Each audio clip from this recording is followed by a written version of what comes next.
Buenos días, el día de hoy en compañía de Luis Castellanos les venimos a hablar acerca de la epilepsia. Cuando se piensa en convulsiones, suele imaginarse el cuerpo de una persona que se mueve de forma descontrolada y rápida. Sin embargo, debemos tener en cuenta que no todas las convulsiones provocan estos episodios, pues existen distintos tipos y algunos tienen incluso síntomas leves. De esta manera podemos definir una convulsión como un episodio paroxístico que se manifiesta de forma transitoria con signos y síntomas derivados de una actividad neuronal excesiva. Pero ¿qué pasa en la convulsión? ¿Cuál es su fisiopatología como tal? Bueno, en primer lugar debemos tener en cuenta dos conceptos, excitación e inhibición. La excitación, como muy bien sabemos, es mediada por el neurotransmisor glutamato, el cual al actuar sobre sus receptores AMPA y NMDA provoca una despolarización rápida de las células. Mientras que la inhibición es mediada por el GABA, que al actuar sobre los receptores GABA A, B y C provoca hiperpolarización. Entendiendo estos dos conceptos, podemos concluir que una convulsión resulta cuando existe un desequilibrio entre el glutamato y el GABA. Por lo tanto, sería el resultado de la dominancia de la parte excitatoria sobre la inhibitoria. El mecanismo sería el siguiente. Durante la ictogénesis, que es el inicio de la crisis como tal, existe una hiperfunción de los receptores del glutamato. Esto va a facilitar la entrada de iones de sodio y calcio hacia el interior de la neurona, provocando una rápida despolarización y permitiendo que las descargas se transmitan de forma incontrolada hacia las demás neuronas. Esta actividad neuronal incontrolada se va a ver potenciada a su vez por un fallo en el sistema de GABA. Por lo tanto, la neurona no va a tener quien la hiperpolarice, es decir, quien la calme como tal, y va a transmitir la señal hacia otras neuronas y con ello hacia otras zonas del cerebro. ¿Qué es eso? ¿Cómo así que es hiperpolarizar? Hiperpolarizar es cuando entra carga negativa o cuando predomina la carga positiva en el interior de la célula, y eso es como que la frena, por así decirlo. La hiperpolarización ocurre cuando predomina la carga negativa en el interior de la célula. Esto puede ser porque entre carga negativa hacia el interior de la neurona o salga mucha carga positiva. Iones negativos, como el cloro. ¿Ah? El cloro. Como el cloro, exactamente. Y cuando se despolariza, ¿qué es lo que pasa? Se excita, se estimula. Ajá, dame más. Por pues, entrada de iones positivos en este caso, que puede ser el calcio, el potasio. Específicamente, ¿cuál es? En la neurona, ¿cuál es? No es que puede ser tal, no, ¿cuál es? Calcio y sodio. No, sodio. Sodio. Sodio. Bueno, sodio. donde yo investigué decía iones positivos, entre paréntesis, sodio y calcio. Sodio. Okay. El calcio viene del mantenimiento de ese estado de despolarización, pero el que entra inicialmente y el que despolariza esa membrana es el sodio. Una vez que entra sodio, empieza a entrar calcio por canales lentos y ahí se mantiene despolarizada y ahí es donde viene la convulsión. Entonces, pilas de fisiología, segundo semestre. Según la Liga Internacional en contra de la Epilepsia, esta se define como un trastorno que se caracteriza por la predisposición continua a la aparición de crisis convulsivas. Su diagnóstico no se va a establecer solo con la presencia de una convulsión, sino que se deben seguir ciertos criterios. El primero de ellos nos indica la presencia de al menos 2 crisis no provocadas o reflejas con más de 24 horas de separación. Con el término crisis no provocada hacemos referencia a aquellas que no son causadas por un factor inmediatamente reversible, como puede ser el caso de una convulsión que ocurra por niveles bajos de glucosa en sangre, que sería la hipoglucemia, ya que en este caso se clasifica como una crisis aguda sintomática, mas no se diagnostica la epilepsia. El segundo criterio refiere una crisis no provocada o refleja y una probabilidad de presentar nuevas crisis futuras durante los 10 años siguientes. Este parámetro es muy importante, ya que nos indica que sí podemos diagnosticar a una persona con epilepsia nada más con una crisis no provocada, siempre y cuando se tengan hallazgos clínicos que nos indiquen que esa persona tiene un riesgo futuro a presentar otras crisis de al menos el 60%. Entre ellos, estos hallazgos pueden ser, por ejemplo, una lesión cerebral que sea visible a través de una resonancia magnética que posteriormente será explicado a nivel del diagnóstico. Y el tercer criterio, pero no menos importante, es el diagnóstico directo de un síndrome epiléptico, en donde la persona coincida con las características de dicho síndrome, ya sea el tipo de crisis predominante, la edad de inicio, los hallazgos en el electroencefalograma, etc. Las crisis epilépticas o las crisis convulsivas como tal se van a clasificar de acuerdo al sitio en donde inicie la descarga neuronal excesiva. De esta manera encontramos tres grandes grupos: crisis de inicio focal, generalizado y de inicio desconocido. Comenzando con las crisis de inicio focal, son aquellas que se originan en neuronas localizadas en un solo hemisferio cerebral y que por lo tanto no se propagan hacia el hemisferio contrario. Estas crisis son muy características que se presenten en aquellas personas adultas, de edad adulta, que presentan convulsiones por primera vez. Y el estado de conciencia va a ser un diferenciador clave del tipo de crisis dentro de las crisis focales, ya que se pueden clasificar en crisis con o sin características no cognitivas, dependiendo de si exista o no una alteración del estado de conciencia. Las crisis focales sin características no cognitivas son aquellas en las que la descarga eléctrica anormal de las neuronas se mantiene limitada a solo una región cortical y por lo tanto no se propaga hacia las áreas necesarias para mantener el estado de alerta.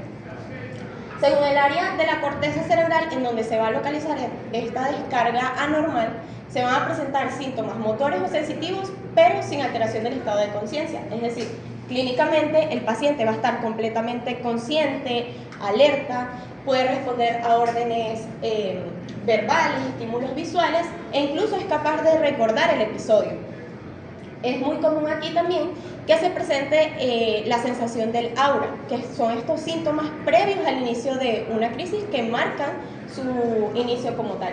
Y estos pueden ser una sensación de déjà vu, miedo, una debilidad generalizada, etc. Como ya lo mencioné, las manifestaciones que se van a producir van a ser un reflejo del área que se encuentra afectada. De esta manera, si la descarga normal se localiza en el lóbulo frontal, se van a manifestar síntomas, sobre todo motor, por afección de la corteza motora primaria. Estos incluyen sacudidas rítmicas o rigidez, posturas asimétricas y la desviación de la cabeza y los ojos. De igual forma, también se puede presentar una incapacidad transitoria para articular las palabras debido a la afección del área de Broca, en donde la persona comprende lo que se le está diciendo pero no puede hablar. El lóbulo temporal es el responsable de la producción de los automatismos, que son estos movimientos repetitivos e involuntarios, que puede ser agarrar cosas, deglución repetitiva, chupeteo de los labios, etc. También es el responsable de las auras y de las alucinaciones auditivas. El lóbulo parietal se caracteriza casi siempre, en la mayoría de los casos, por manifestaciones de tipo sensorial. Puede ser parestesia, adormecimiento de alguna extremidad o dolor. Mientras que el lóbulo occipital son manifestaciones relacionadas a la visión, como puede ser una ceguera transitoria, la pérdida de una parte del campo visual, que puede ser la hemianopsia, alucinaciones visuales, entre otros. Es importante destacar que existen síntomas que se generan en el lado opuesto al área donde se localiza la descarga neuronal excesiva. Este fenómeno se conoce como contralateralidad y su explicación sencilla es que las fibras nerviosas que se encargan de enviar las órdenes del movimiento y de recibir la información sensorial se van a decursar a nivel del tronco encefálico. Por lo tanto, cualquier descarga neuronal excesiva que se produzca en un hemisferio derecho dará síntomas, ya sea motores o sensitivos, en el lado izquierdo del cuerpo. Esta manifestación cruzada también puede afectar los signos y síntomas producidos por alteración del lóbulo occipital, ya que las fibras nerviosas se decursan a nivel del quiasma óptico. Siguiendo con la clasificación de las crisis de inicio focal, tenemos aquellas con características no cognitivas, en las que la descarga se puede originar en un área específica, pero se propaga rápidamente hacia las zonas necesarias para mantener el estado de alerta, que sería el lóbulo frontal y los lóbulos temporales.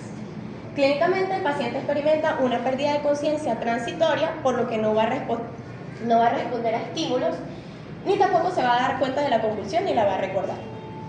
Este proceso se va a dividir en 3 fases, iniciando... un momento, creo que se le fue el wifi, porque hay un video, entonces no se va a reproducir. Sigue.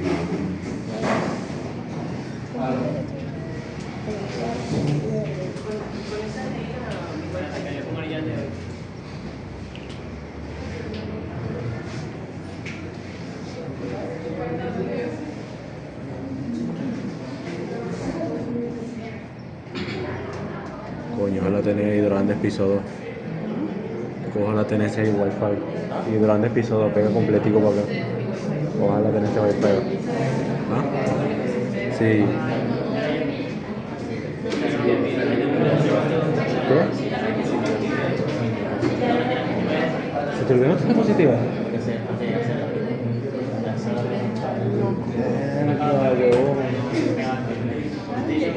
Claro.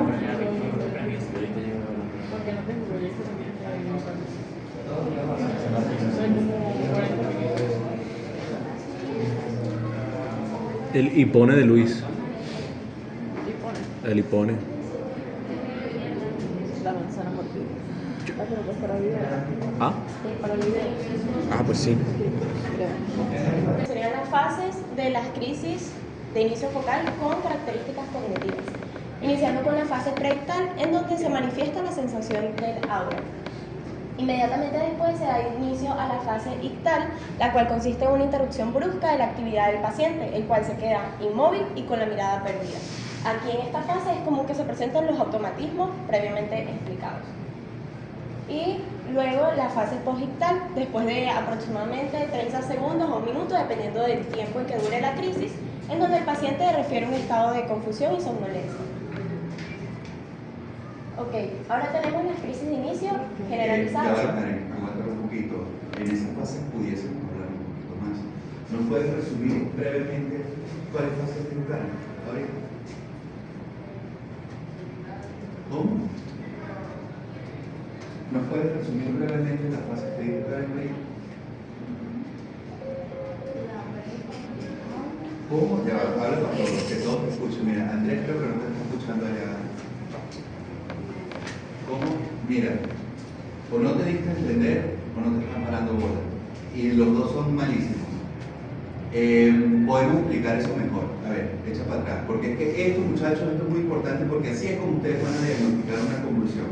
Cuando ustedes les llegue a la emergencia, un paciente temblando, no todo va a ser convulsión. Y aquí es como ustedes lo van a diferenciar bien. Y en emergencia no se pueden estar poniendo a pedirle un electroencefalograma a todo paciente que les llegue supuestamente convulsionando. Entonces, ¿qué es lo que pasa ahí, Karen? Hágase entender. Bueno, en la fase preictal es cuando el paciente siente estos síntomas. Pare bola, por favor, que creo que no le están parando mucho. Siente los síntomas previos a la crisis, que sería el aura, que ya lo expliqué. Puede ser una sensación de miedo, puede ser un déjà vu, que recuerde una crisis pasada. El paciente se puede sentir con un malestar general completo. Es un aura, el paciente sabe que va a convulsionar. Exactamente. Y bueno, el aura indica como tal el inicio de la crisis. Ajá, ya va. Tú dices, hablas de un miedo, habla de que sospechan que le puede dar algo, pero ¿qué pasa ahí exactamente? ¿Qué es lo que siente el paciente? Porque puede ser también muchas cosas más. Puede hacer síndromes vasovagales, puede tener alucinaciones visuales, puede tener alucinaciones auditivas, puede tener un dolor de cabeza fuerte que de repente no haya aparecido, puede tener una necesidad urgente de ir al baño, por ejemplo, o así te puede manifestar.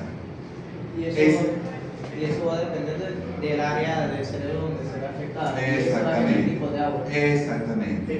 ¿Qué es un síndrome vasovagal? Un síndrome vasovagal, sudoración, taquicardia, dilatación de las pupilas, síncope, todo eso forma parte de un síndrome vasovagal, que en realidad es básicamente una descarga adrenérgica muy fuerte, donde el paciente, bueno, le sudan las manos, empieza a sudar, se pone pálido.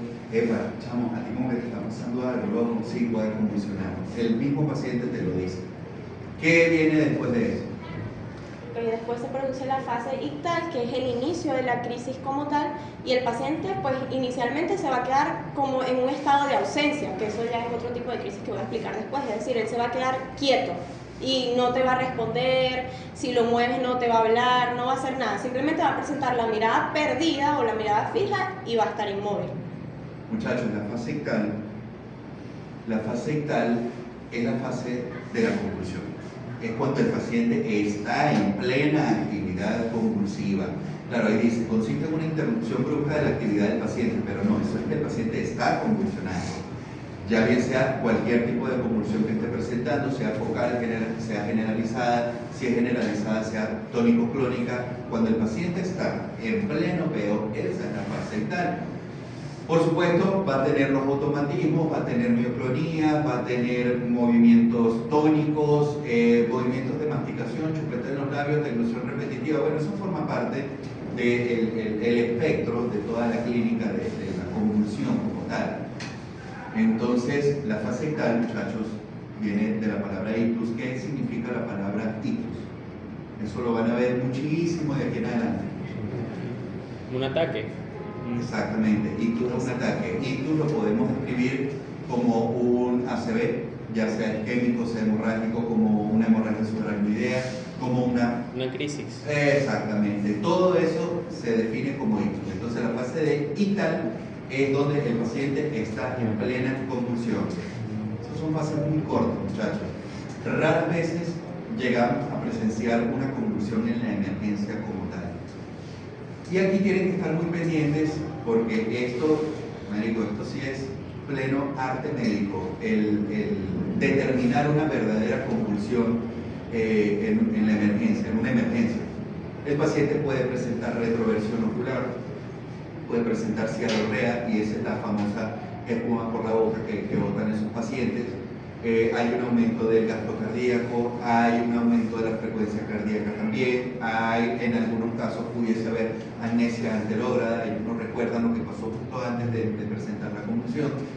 Entonces, pues, el espectro es mucho más amplio de toda la clínica que puede tener este paciente. ¿Qué dicen? Movimiento de masticación, chupeteo, deglución, etc. Pero es mucho más que eso. Entonces, bueno, esa es la fase del ataque como tal. Después, ¿qué viene? ¿Qué es eso? Después de que cesa la descarga neuronal excesiva. ¿Qué pasa ahí? El paciente puede quedar en confusión, como usted lo mencionó, sin recordar qué pasó antes de que tuviera el ataque, o puede quedar somnoliento, es decir, como en un estado de...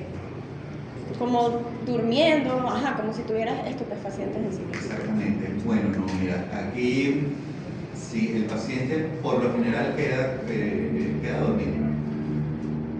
Pero no necesariamente por fase posictal, sino porque recuerda que durante la fase ictal, sobre todo si está en el gasto hospital, ese paciente se le van a administrar medicamentos que producen efecto hipnótico o que tienen efecto sedativo. Me imagino que después hablamos de tratamiento, ¿o no? Aquí no hablamos de tratamiento. Ok. Bueno, eso lo hablamos después, pero exacto, la fase posictal es la fase post-ataque.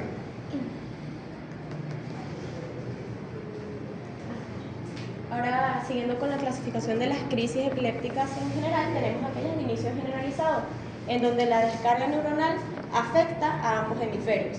Esta se diferencia de la de inicio focal porque presenta, como ya lo mencioné, una bilateralidad inmediata, va a haber pérdida o alteración de la conciencia y no se va a manifestar el aura. Se divide a su vez en dos grandes grupos, iniciando con las crisis motoras generalizadas. El tipo más potente o más agresivo de todas es la tónico-clórica, la cual consta de tres fases. En primer lugar, va a haber la pérdida o alteración del estado de conciencia. Luego se va a dar inicio a la fase tónica, que consiste en una contracción muscular generalizada, es decir, va a haber un aumento del tono muscular. Y aquí es muy característico también que se pueda producir el grito epiléptico, que es este sonido que va a ser forzado, no va a ser vocal, de origen vocal, sino que se va a producir como consecuencia de la contracción de los músculos respiratorios. Luego se produce la fase clónica, que es la característica de las sacudidas rítmicas, bilaterales y simétricas de las extremidades. Y finalmente, cuando la descarga termina, se da inicio a la fase posictal, que pues es la que ya expliqué anteriormente. El paciente queda con confusión. Ajá, muchachos. Esta diapositiva que nos está mostrando Karen aquí creo que es lo más importante de toda esta clase. Doctor Luis, ¿será que es tan amable y nos puede explicar en qué consiste cada una de estas fases? Porque es que una cosa es leerlo, muchachos, y otra vaina es verlo en vivo. O sea, ustedes ahí lo están leyendo, pero estoy seguro de que no tienen ni idea de cómo se presenta eso. Hay un video. ¿Tienes un video? Ok, muéstranos el video. Y nos lo explicas, por favor. Bueno, ahí el paciente está iniciando la crisis con la fase tónica, ya presentó la pérdida de conciencia. Como podemos observar, pues posteriormente se va a producir como el paciente se va a poner rígido, por así decirlo. Esto es la fase tónica, en donde va a haber aumento del tono muscular. Ya ahí entra el plomo. Ajá, ahí ya es la fase tónica. En esta parte ocurre algo muy importante y a tener en cuenta es que no se debe intervenir en una crisis convulsiva. Lo único que se debe realizar es lo que está realizando en este caso la doctora Cargo, que es posicionarlo de cúbito lateral para evitar que él se atragante con su propia saliva. No se debe poner nada dentro de la boca, de que si se va a atragantar con la lengua, porque eso no va a suceder. Y luego pues se da inicio a la fase clónica, que son los movimientos simétricos de las extremidades. Entonces fíjense en algo, muchachos. Está bien chévere ese video. Fíjense en algo, muchachos. ¿Pueden repetirlo un momento? El paciente, en la fase tónica, contracción sostenida de todos los músculos.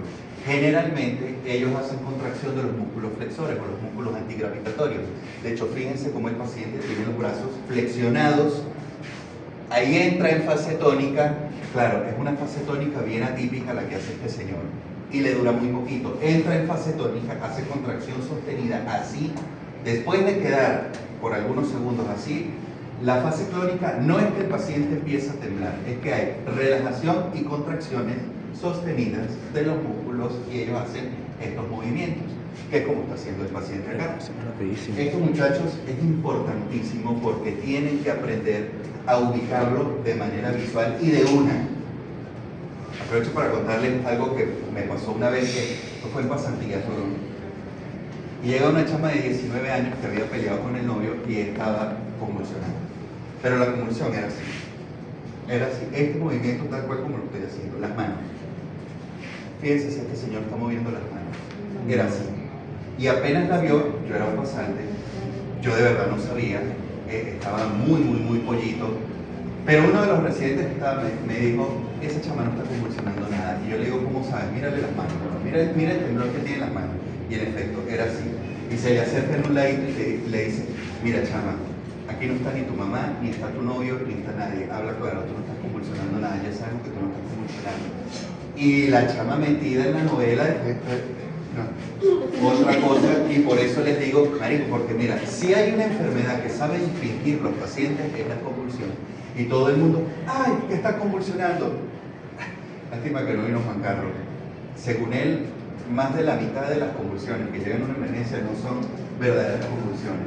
Entonces eso es algo que tienen que tener muy en cuenta. Bueno, el caso con esta chama fue muy cómico, bueno, porque después salió una enfermera que era santera y dijo que esa chama estaba poseída por el demonio. Y empezó a rezarla en plena emergencia. Nada, qué show esa. El punto es que, bueno, muchachos, tienen que ubicar cómo es una fase tónica, cómo es una fase clónica y cómo le van a llegar los pacientes a la emergencia, porque le va a llegar también la mamá de la niña que dice, doctor, yo la vi convulsionar, pero ¿cómo hacía, señora? No, si ella temblaba. Eso no es una convulsión, muchachos. Hay pseudoconvulsiones también, los pacientes saben infringir muy bien, incluso hay unos que hasta se documentan, buscan este video, cómo es una convulsión y tratan de imitar eso, pero aparte de estos movimientos, tienen que estar también pendientes de la dilatación de las pupilas, la frecuencia cardíaca, la tensión arterial, el llenado capilar, porque todos esos signos se van a ver alterados en presencia de una convulsión verdadera. La temperatura también. Por supuesto, no siempre, pero sí. Y recuerden que sobre todo en niños, las convulsiones están asociadas a procesos febriles. Claro, esto no es el caso y no es el tema de la clase de hoy, pero hay que estar pendientes. Entonces, bueno, aquí lo importante, muchachos, es que la convulsión tónico-clónica generalizada, es la más común de todas las convulsiones que existen. Consta de dos fases: la primera fase tónica, contracción sostenida, después viene una fase clónica, dada por movimientos repetitivos que se ven así. No es así. Movimientos de cintura escapular grandes, el paciente hace así. Y no es que tiembla, es que sencillamente esa musculatura que está contraída se comienza a relajar y hace contracciones clónicas repetidas. Pero no es que el paciente tiembla, no es un temblor. Es más, vuelve a poner el video. Si pueden, vean este video en loop, muchachos, para que aprendan bien cómo es este movimiento. Habla, dilo.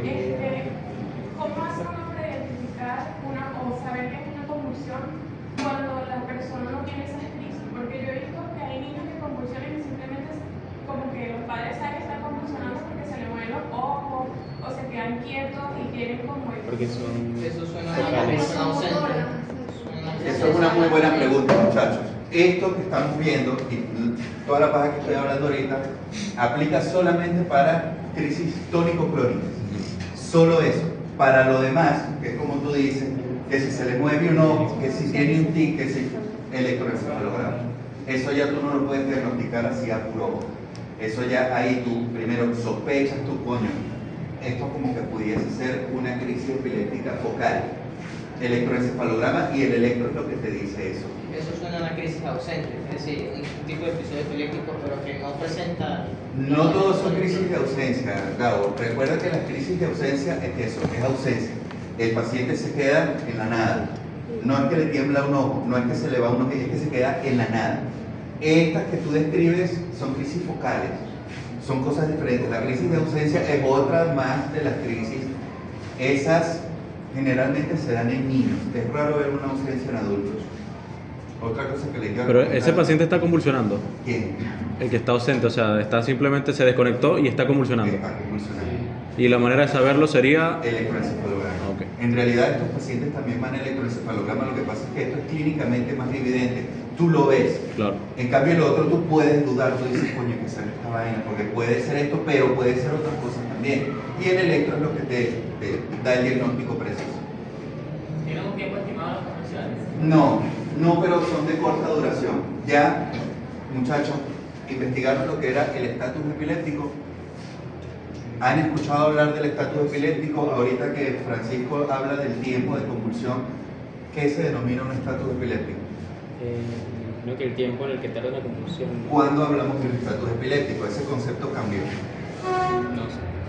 Cuando yo era residente de posgrado, hablaban de un estatus epiléptico en una convulsión que se sostenía más de 24 horas. Imagínate un paciente más de 24 horas convulsionando, ya es daño cerebral irreversible, man.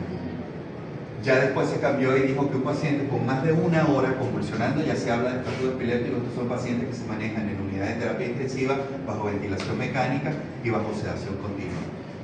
Ajá, con respecto a lo que tú decías acerca de las crisis focales, una vez, ya ahorita de especialista, me tocó un caso bien interesante, bueno,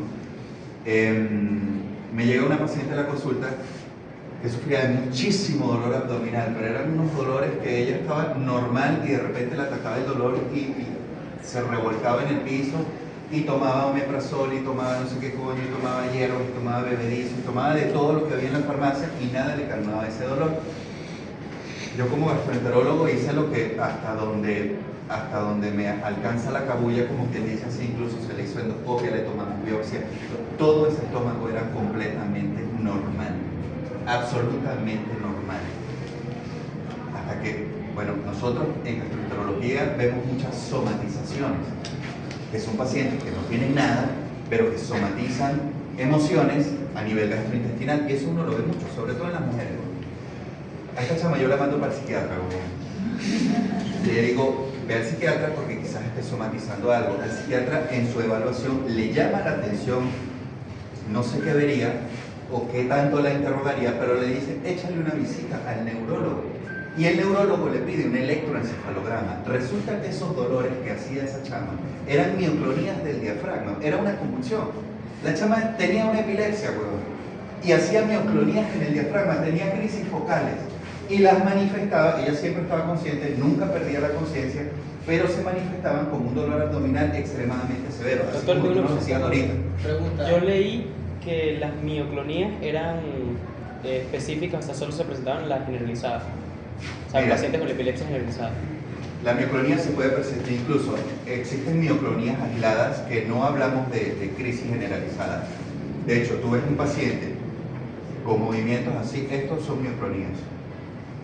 Esta paciente tenía mioclonías a nivel diafragmático y le producían esos dolores tan severos y se trató con antiepilépticos. O sea, ya yo como gastro no la vi más, yo me enteré fue porque después me reuní con los panas que la habían visto y no, me dijo, ese paciente fue verga, qué loco.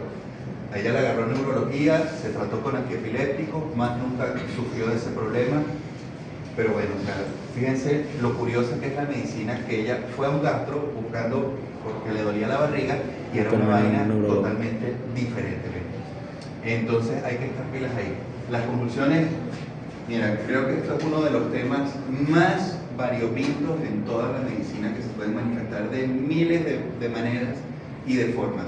Nosotros, y cuando digo nosotros, somos médicos que estamos en la emergencia o que vamos a estar en la emergencia y que nos va a llegar el paciente así, que estamos un poquito limitados de recursos y solamente contamos con criterio clínico para hacer diagnóstico, para actuar en este momento, porque este tipo de convulsión pone en riesgo la vida del paciente y no queremos que ese paciente se nos muera ahí.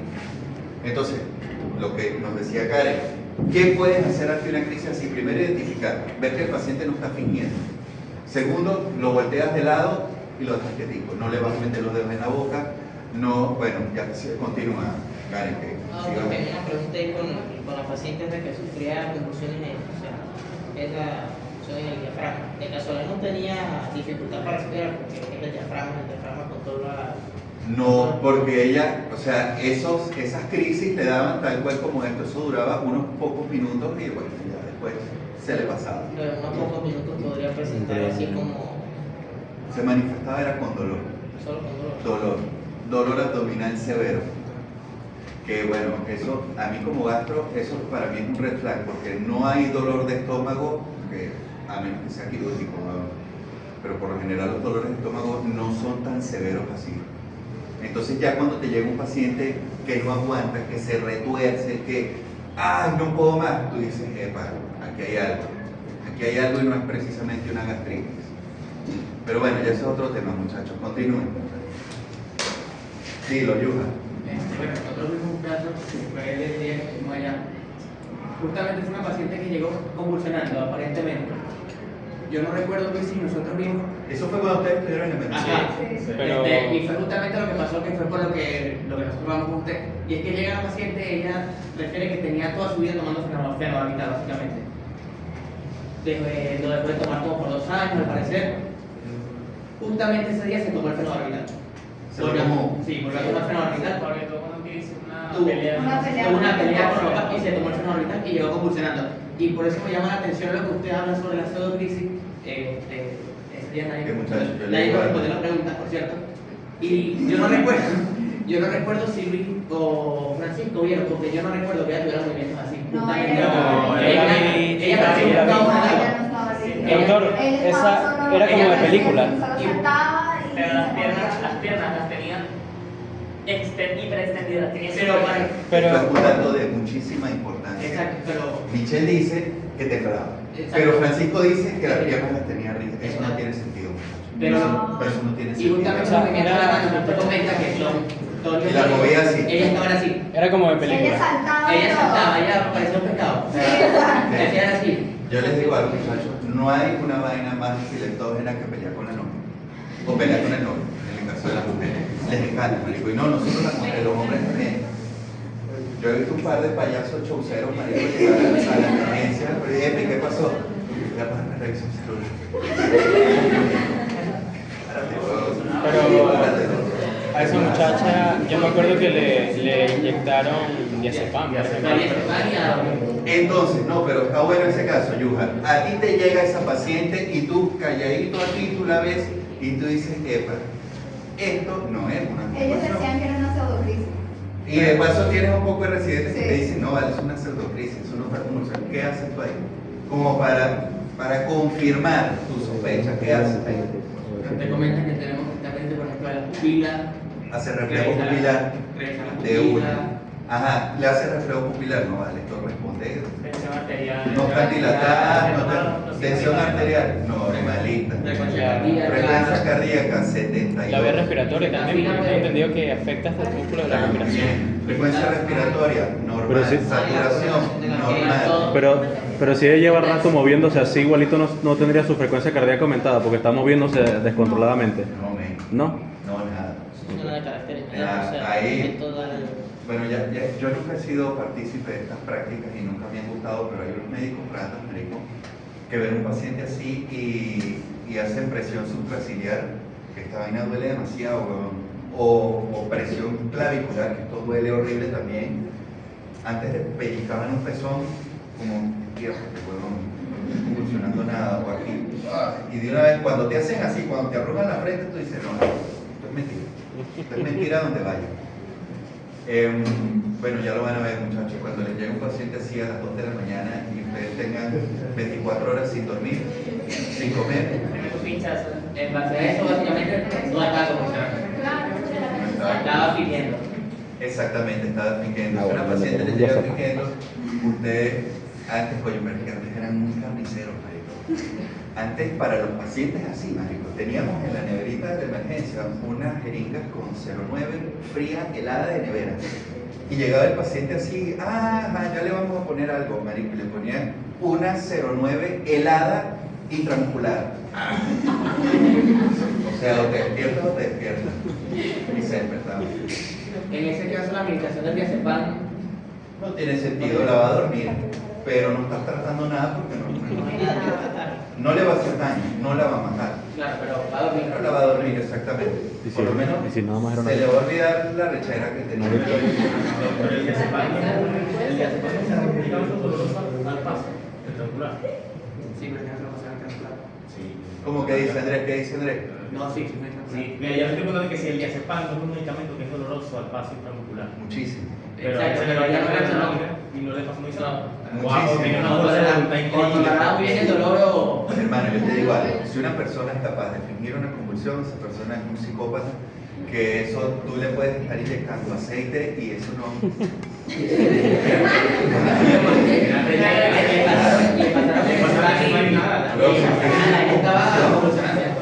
El corazón corazón ese día casi nos llamaban por decirle epilepsia a la vaina, ¿sabes? Todo el mundo decía, no, es una crisis, no es una crisis, no le puede llamar epilepsia a eso.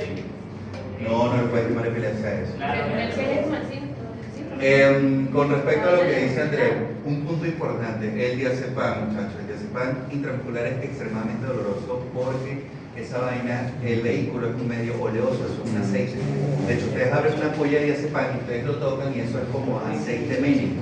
Es un aceite tal cual. Entonces, al ser en un medio oleoso, primero, no se diluye.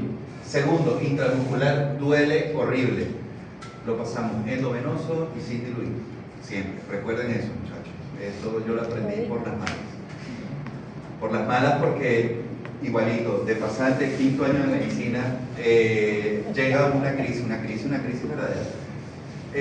Monta el diazepam, marico, no de pasante uno lo pone a hacer cualquier cosa. Monte y uno, para no ser estorbo y sentirse útil, uno hace cualquier cosa. Móntate un diazepam ahí, el diazepam, lo diluyo en 0,9 y esa vaina, como es aceite, queda arriba y abajo. ¿Qué hiciste tú ahí, bro? Eso no se diluye, que tal, que bla, bla, bla. Bueno, ya aprendí que no se diluye. Y si llega a emergencia una persona que tuvo una convulsión, ¿cómo sabemos que sí o que no? Porque lo vas a conseguir en periodo posgital, como nos dijo Karen. Y en el periodo posgital puede tener sudoración, puede estar cianótico, puede tener la tensión elevada, frecuencia elevada, pupilas dilatadas, puede estar cianorreico, puede estar... Tú lo vas a ver y tú dices, coño, no sé, aquí hubo una convulsión, o sea, aquí pasó algo. Puede haber relajación de esfínteres. Entonces, la relajación de esfínteres es muy común en las tónico-clónicas, muchachos. Es probable que si el paciente convulsionó de verdad les llegue o orinado o cagado. Claro. Entonces, pilas ahí.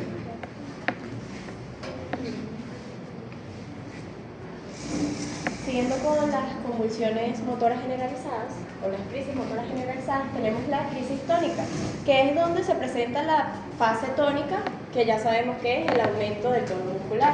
Luego las crisis clónicas, que son aquellas en donde solo se manifiesta la fase clónica, que son las contracciones y relajaciones musculares continuas. La crisis atónica, que es la pérdida total del tono muscular. Estas crisis, a pesar de que son extremadamente cortas, ya que dicen que duran aproximadamente de 1 a 2 segundos, son muy importantes, ya que si el paciente se encuentra de pie, provoca una caída que puede generar lesiones craneales importantes. Y las crisis mioclónicas, que son estas sacudidas musculares, breves, repentinas, puede afectar uno o varios grupos musculares y se dice que son similares a un shock eléctrico. La segunda clasificación de las crisis generalizadas son aquellas que son no motoras, que sería el caso de las ausencias que ya estaban mencionando. En este caso va a haber una interrupción de la conciencia, pero el paciente no va a presentar los movimientos rítmicos, o sea, la actividad mioclónica. De manera breve se clasifica en tres: ausencia típica, atípica y miclónica. La típica es una desconexión que tiene un inicio repentino, de repente, y es breve. Clínicamente el paciente va a interrumpir cualquier actividad que esté realizando, se va a quedar con la mirada fija, perdida y va a estar inmóvil. Y caso, el retorno de la conciencia suele ser inmediato sin confusión postal. La crisis atípica, a diferencia de la típica, es mucho más prolongada y su inicio y final son más abruptos, más fuertes, por así decirlo. Y la ausencia hemoclónica, en la que va a haber esta desconexión de la conciencia, pero también se va a presentar lo que serían los movimientos mioclónicos, los movimientos rítmicos de las articulaciones, de los músculos, perdón. Y las crisis, pues la última clasificación de las crisis convulsivas son las de inicio desconocido, que este término se utiliza para hacer referencia a aquellos eventos en donde no se cuenta con la información suficiente para establecer si la crisis es de origen focal o generalizado. Es importante destacar que este tipo de crisis que se clasifican dentro de esta parte pueden ser reclasificadas posteriormente si luego se tiene algún estudio que nos indique que pues, la persona tiene un inicio focal o un inicio generalizado. En cuanto a su etiología, desde el momento en que se realiza el diagnóstico se debe establecer, ya que esta es de suma importancia para establecer posteriormente un tratamiento. Para ello debemos tener en cuenta que cualquier situación que interrumpa o que altere la actividad neuronal puede generar una epilepsia.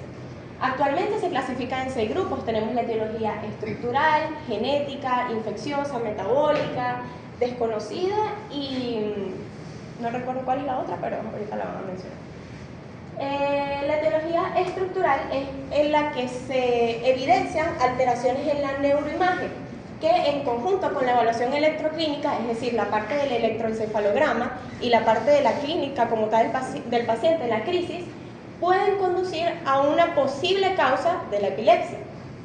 Estas alteraciones pueden ser adquiridas, como es el caso de un ACV o algún traumatismo, o genéticas, como puede ser el caso de un desarrollo, una malformación en el desarrollo de la corteza. Las crisis genéticas son las más comunes. De hecho, se dice que aproximadamente más del 70% de las crisis van a ser de origen genético. Se han estudiado aproximadamente 1506 genes que de forma resumida se clasifican en 3. Genes de la epilepsia, cuya alteración va a generar directamente la epilepsia. Como ejemplo tenemos el gen SCN1A, que este va a provocar lo que sería el síndrome de Dravet, que pues ahorita también se va a mencionar. Los genes asociados al neurodesarrollo, aquellos que provocan epilepsia como síntoma principal, pero que se ve acompañada de autismo o insuficiencia intelectual. Y los genes relacionados a la epilepsia, que van a causar síndromes, ya sea físicos o sistémicos, que van a generar epilepsia como síntoma secundario. Ok, continuando con la etiología de la epilepsia, tenemos la epilepsia de origen infeccioso, que según algunas guías te dice que es la causa más frecuente en el mundo y se define como una anormalidad estructural en el parénquima cerebral que ha sido causado por una infección aguda o crónica ya resuelta y que deja la epilepsia como, digamos, causa de esta lesión estructural, causa la infección. Como una secuela, más bien. Una secuela, exactamente. Pero no involucra pacientes con infecciones agudas que estén en curso actual, como puede ser una meningitis, que pueda tener una epilepsia como síndrome de esa infección, pero una vez ya la infección sea resuelta, dejan de aparecer las epilepsias. Las crisis. Las crisis o las convulsiones. Tenemos las de etiología metabólica, que son aquellas que vienen de un origen metabólico genético o adquirido y son especialmente importantes para determinar cuál va a ser el tratamiento farmacológico a utilizar. Luego tenemos las epilepsias de etiología inmune, que estas vienen causadas como parte de sintomatología de un trastorno inmune en donde se comprueba inflamación del sistema nervioso central mediado por anticuerpos. Y por último tenemos las de etiología desconocida, que no son más que aquellas epilepsias que por cuestiones circunstanciales no se puede determinar de qué etiología provienen. Ahora tenemos los tipos de epilepsia, que aquí voy a hacer un pequeño inciso, porque por lo menos me pasó cuando estaba realizando el seminario, que este punto teóricamente es muy similar a lo que serían las crisis epilépticas, pero a pesar de que he leído que en la práctica clínica quizás se pueden utilizar como sinónimos, realmente es importante aclarar que esto es la entidad epiléptica como tal, y lo que vimos de las crisis, que tenía prácticamente los mismos títulos, es la manera de etiquetar cada manifestación de una convulsión. Aquí tenemos primero las crisis generalizadas, en el cual el paciente puede presentar diversos tipos de crisis, tónicas, atónicas, tónico-clónicas, mioclónicas, etc. Y se dice que el diagnóstico se establece clínicamente, respaldado por la presencia de descargas interictales típicas registradas en un electroencefalograma. O sea, esto quiere decir que se establece clínicamente con un electroencefalograma que tiene características patológicas de una epilepsia generalizada. Pero aquí hay una precaución que dice: precaución con pacientes que presentan crisis tónico-clónicas generalizadas y electroencefalograma normal. Y aquí tengo una pregunta para el doctor, porque lo que yo leí en este caso es que un paciente, por ejemplo, tiene una crisis epiléptica tónico-clónica y sale el electroencefalograma normal. En este caso se podría pensar, por ejemplo, que es una crisis focal, porque aunque sea generalizada, las crisis focales, pasa que a menos que tú hayas visto el inicio de la crisis, no puedes determinar si es focal o generalizada, porque hay crisis focales que empiezan de manera focal, pero en cuestión de segundos se esparcen por ambos hemisferios, generando una crisis o derivando de una crisis generalizada cuando te llega la emergencia, a diferencia de las crisis generalizadas como tal, que empiezan de manera súbita. Pero en este caso te dice que si presenta el electroencefalograma normal, según la historia clínica del paciente, si él te refiere mioclonías, es porque era una crisis, era una epilepsia de tipo generalizada, pero porque es que lo que mira, le dirá eso. En un paciente que haya presentado crisis tónico-clónicas generalizadas y le salga un electro normal, tú provocas la crisis. Tú le repites el electro y provocas la crisis durante el electro. O sea, la idea es pescar esa crisis. No la clasificas como focal de una vez, sino, o sea, de hecho, cuando hacen el electroencefalograma, al paciente le ponen unos audífonos y le empiezan a poner ruidos para provocar esa crisis. Le ponen también luces estroboscópicas. ¿Ustedes nunca le han hecho un electro? Un electroencefalograma. Sí. Bien loco. Te empiezan a poner flashes, luces estroboscópicas, te empiezan a poner ruidos para evocar este tipo de crisis, para ver cómo responde tu cerebro ante eso.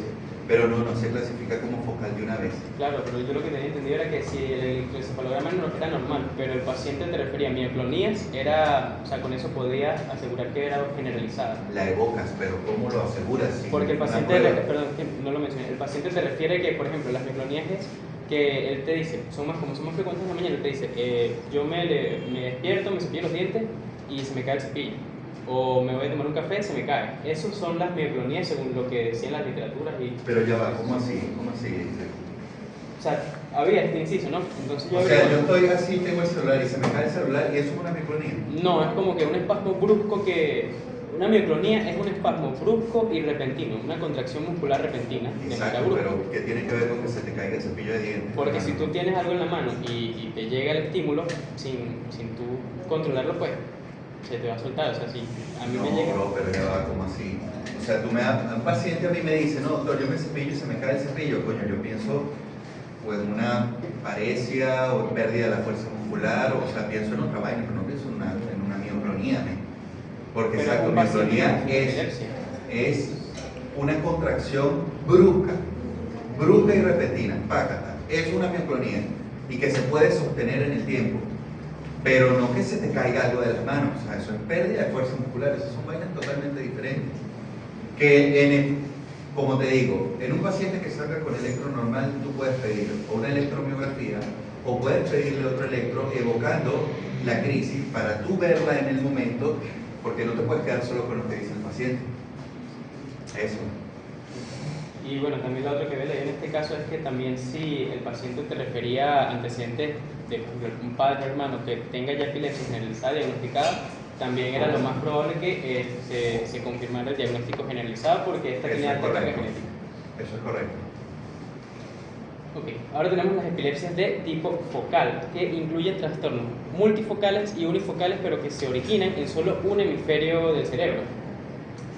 Estas se pueden observar diversos tipos de crisis, entre ellas focales con afectación de la conciencia, crisis focales motoras, focales sin afectación de la conciencia, focales no motoras, y crisis bilaterales tónico-clónicas, que fue lo que mencioné anteriormente, que una crisis focal puede derivar a una crisis, por así decirlo, una crisis generalizada de carácter tónico-clónico. tenemos también las epilepsias combinadas, que es, digamos, una cosa un poco más compleja porque son pacientes que solo se puede determinar esto mediante electroencefalografía y son pacientes que refieren ambos tipos de crisis. Esto es más común de verlo en síndromes epilépticos y pues ya lo diagnostica un neurólogo. ¿Qué dice yo? Las crisis focales entonces al afectar un solo hemisferio antes de evolucionar a la generalizada, o si no evoluciona a la generalizada, solo afecta entonces una parte del cuerpo. Por eso son O sea, focales. al contrario, exacto, ya. Y por último tenemos las epilepsias de tipo desconocidas, que igual que las de etiología desconocida son pacientes que presentan epilepsia pero que por las circunstancias no se puede determinar qué tipo de epilepsia es. Como por ejemplo si no hay acceso a un electroencefalograma, si el electroencefalograma está arrojando poca información como resultados normales por ejemplo, o simplemente se desconoce un tipo de electricidad. Las crisis focales, marico, yo creo que es lo más difícil de la neurología, weón. Porque se manifiestan de muchas maneras. Bueno, este cuento que les echaba hace rato de esta chama que hacía dolores abdominales y resultó siendo una crisis focal. Bueno, así he visto varias. He visto, por ejemplo, una vez tuve un paciente que hacía crisis focales y solamente le lloraba un ojo, más nada. Igualito, había ido al oftalmólogo, había ido al internista, y resulta que esa vaina era una crisis focal y solamente era que el ojo empezaba a lagrimear, y a lagrimear un solo ojo, el otro no. Le lloraba un ojo. Otro paciente hacía movimientos clónicos en la mano, solo en la mano, sin perder la conciencia ni nada, siempre se mantenía atento a todo y decía de hecho que estoy convulsionando y la mano le empezaba a temblar, y era una crisis focal. Entonces esta crisis focal es verga.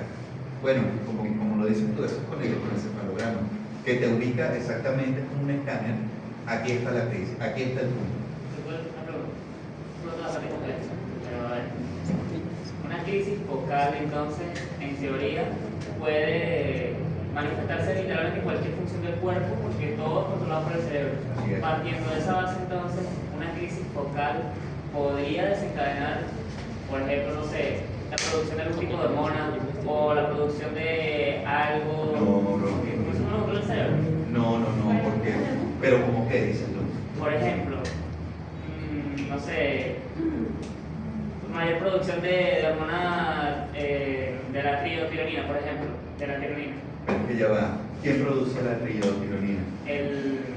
La hipófisis, el reproductor. Exacto. Si va a haber un aumento de producción, en ese caso ya sería un trastorno directamente hipofisiario, como un macroadenoma, un microadenoma o una lesión directa de la hipófisis, pero no por una convulsión, porque recuerda que la convulsión es actividad neuronal. Ya hablar de glándulas y de secreción y eso es otra cosa totalmente diferente. Claro, esto es alteración en la actividad neuronal que nos lo explicó Karen al principio.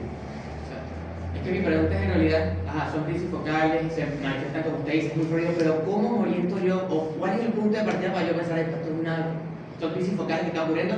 Y así como dices que mueve la mano nada más.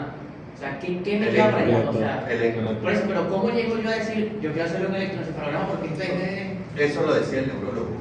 Igualito, o Yo sea, me imagino que pasando como le pasó al doctor, ¿sabes? Porque evalúas todo lo que puedes hablar en tu campo y tú ves nada de lo que tú haces. Sirve otra cosa, porque es neurológico, ¿sabes? Exactamente. Por descarte, pues. Y al final, el electroencefalograma es el que te dice toda esta vaina. ¿te parece que casi que nosotros terminaríamos refiriendo al paciente a otro lado? O sea, al neurólogo, probablemente. Y la última, Claro. Porque nosotros de que consigamos la crisis focal probablemente no. No, jamás en la vida. Es que ustedes, como médicos de emergencia, como médicos generales que van a hacer ahorita pronto, y van a estar en una rural o en el RACETI o en algún hospital, en una emergencia, su tarea es calmar la crisis. Les llega el paciente en crisis, la confirman, ustedes la ven y dicen, coño, no está fingiendo, esto sí es una crisis de verdad. Frenar la crisis, calmarla, estabilizar al paciente y referirlo a neurología, ya con el paciente estable. Pero su tarea principal, su objetivo es estabilizar al paciente, evitar que el paciente se muera y que siga convulsionando. Claro, pero mi duda más que todo es con eso, con los casos de esos crisis focales así tan exactas, tan extrañas Pero es que, bro, mira, esas crisis focales no te van a llegar a la emergencia. No porque no son emergencias. El paciente siempre está consciente, el paciente ya conoce su condición, ya ellos van directamente con el neurólogo. Es más, ni para el internista van directo con el neurólogo. A la emergencia te va a llegar este viejo que estaba temblando hace rato. Ese sí te va a llegar a la emergencia. Y tú lo tienes que estabilizar y calmar. Por eso quiero que lleguemos al tratamiento rápido. Es más, bueno, no. Siga. No terminó.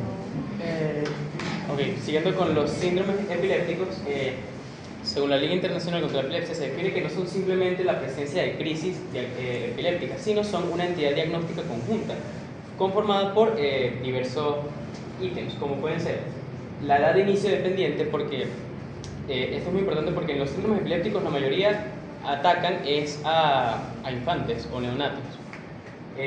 Ocurre en un rango etario específico que se clasifica de neonato, infante, adolescencia y la edad adulta, y sugiere susceptibilidad ligada a etapas de la maduración cerebral, como ya les mencioné, edades más o menos inferiores. Tipos de crisis específicas para determinar si hay el predominio de una u otra o la combinación de ambas.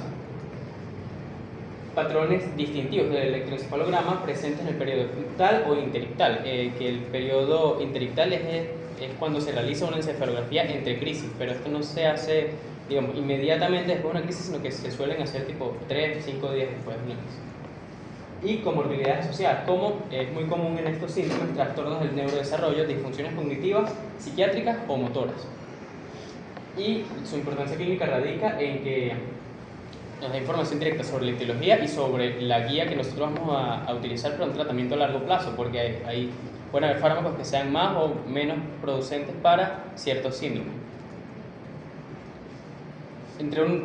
A pesar de que hay muchos síndromes epilépticos, unos pocos ejemplos que podemos tener aquí son el síndrome de West, que es un trastorno edad dependiente que se desarrolla mayormente en el primer año de vida, específicamente entre los primeros 4 o mayormente entre los primeros 4 y 6 meses de vida, que consta de una triada, que son espasmos epilépticos, discapacidad intelectual e ipsarritmia, que no es más que un patrón caótico y desorganizado de un electroencefalograma. Luego tenemos el síndrome de Lennox-Gastaut, que se manifiesta en edades comprendidas de 1 a 6 años y se caracteriza por espasmos médicamente intratables, más de 100 al día, entre crisis combinadas, pueden ser focales o generalizadas. Y también se caracteriza por olas de picos bajos en el patrón del electroencefalograma, discapacidad intelectual y, como ya mencioné, diversos tipos de espasmos. Tenemos también la epilepsia de ausencia infantil, que esta se desarrolla entre los primeros 4 y 10 años de edad y consta de crisis que tienen una duración aproximada de 5 a 20 segundos, donde posterior a la crisis el paciente puede retomar sus actividades de manera común.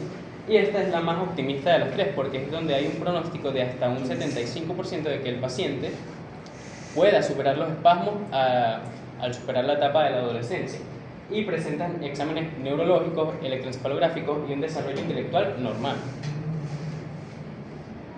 Ahora vamos con el diagnóstico, que el diagnóstico es mayormente clínico, como ya se mencionó, de acuerdo a las manifestaciones clínicas. Lucho, ya va, disculpa hermano. ¿Qué te falta? ¿Diagnóstico y tratamiento? Diagnóstico y tratamiento.